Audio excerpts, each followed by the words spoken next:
it's Mrs. Palmore. Are you feeling a bit lonely in lockdown? Do you feel like you need some friends? Well, we can't go and make friends with people at the moment because we're all wearing masks and we're social distancing, apart from online, so maybe you can make a friend. And when I say make a friend, I mean make a friend. Hello! So, this is my sock puppet, who is my new friend. And I'm about to show you how you can make your own new friend.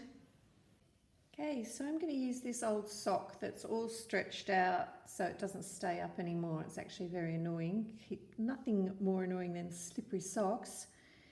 So I'm going to put it on my left hand because I'm going to do my sewing with my right hand because I'm right-handed, but if you're left-handed, put it on your right hand. And I'm just going to check where, if I put my thumb in the heel, just going to check where I would want the eyes, and I probably want them sitting about here. So I'm just going to put a little mark. It's already starting to look like a little sock puppet, isn't it? Okay, now if you have buttons or scraps of fabric, you can make your own little eyes, but I'm just going to show you, if all you've got is a needle or thread, how you can make your eyes. So I'm going to make blue eyes. Now, when you get the end, you need to make sure that the end of the thread is really sharp. So you might want to just snip off the end with your scissors, and you want to thread it through this, which is called the eye of the needle. So thread it through and grab it and pull it.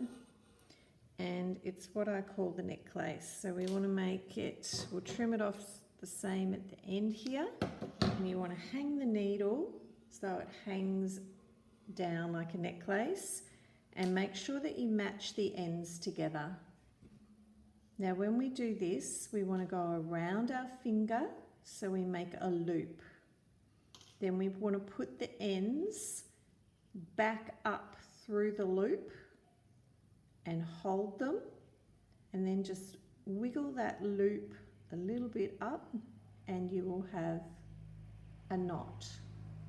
I'll just show you that again. So I'll do a double knot, wind it around or make a loop in the air or on your table, thread the ends of the thread through the hole, the loop that you've made, and pull both ends. So pull this side where the ends are and pull the needle side too. So I've got 2 knots there now. Now I'm going to just trim the little bit off just next to the knot. Okay, now I'm going to put this on my hand and we're going to do a little in out. Try not to poke yourself.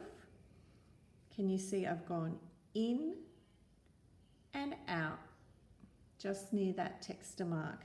I'm going to pull it through, but before I get to the end, I'm going to put the needle through the 2 threads. This is what I like to call an anchor stitch. It means that it won't pull out. If I pulled that through, it would just pull through my sock. Okay, now I've got my anchor stitch. I'm going to move it a bit on either side of it because I want my eyes to look a bit big. And each time I'm just going to go in and try and come out where my other thread is. In where I went before and as close as I can coming out. And if we just keep doing this over and over again, we are going to build up the thread of blue on the sock. So it's going to look like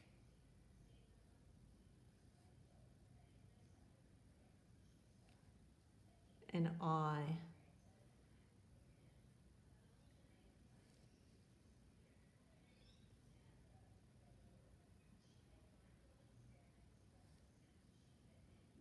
Okay, now I probably don't want to do much more. Can you see how much thread I've got left? I want to make sure that I've got enough thread to tie my knot. If I get too close and I don't have much thread left, I don't have enough to turn my needle around to tie the knot. So what I want to do is I want to go underneath one of the threads that I've already sewn, and it will naturally create a loop. I'm just going to do that again. Make sure they're all even so you can see. You see that has created a loop here. Then I want the needle to go back through that loop and pull it. So then I'm going to do that one more time, going under, back through the loops that I've made, and pull it to the side so the knot's on the side. Then I can snip it off.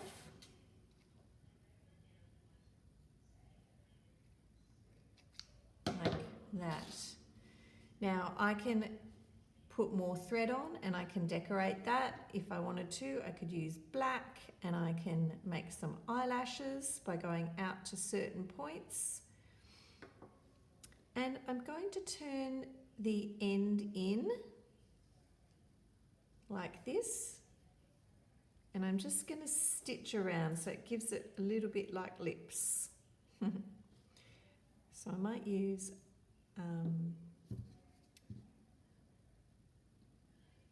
could stitch it like this as a top lip, or you can just leave it out if you want to make it easier. Now the other thing that I've got, if I put this back on, I'll do the other eye in a moment, is I'm going to add a tongue. So I just had some pink felt just to make it a bit fun, hanging out the side there. Looks like a bit of a puppy dog, maybe a bit closer in. I might trim that a little bit.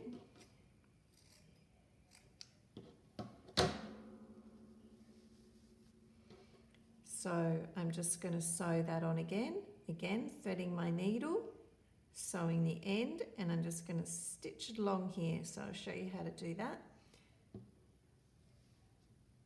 So I'm going to change my thread to pink. Again, making sure the end goes through the eye of the needle. Pull it, cut it at the same end, making a loop, put the ends through the loop, grab them, pull, trim the ends. Now I am going to do my anchor stitch. So I want it to go on here. So my anchor stitch, I go through, and then before I get to the end, I put it through the middle of the threads so it grabs them, doesn't pull through. Okay, so now I'm going to go around. So I'm going to go into, now make sure if you take your hand out to stitch, you don't pick up the other side of the sock as well. You want to make sure you're holding it up a little bit. Okay, so I'm going to go in and out of the felt. Into the felt, out of the felt. Into the felt, out of the felt. Into the felt, out of the felt. I always find it easier when you're learning to sew that you don't do a really long thread, because the longer the thread, the more it might knot on you. So it's better to sew it. If you haven't got to the end, then it's better to knot it off and rethread your needle than to end up with a big knotty mess or a piece of thread that's too short. Okay, now remember to tie off again, we go under our last stitch to create the loop, and back through the loop and pull. And do it one more time. Going under the stitch, create the loop, back through the loop and pull. Then we can trim it off. So let's just test that. Floppy tongue. I think because my sock is a little bit long, I think I'm going to stitch this up together.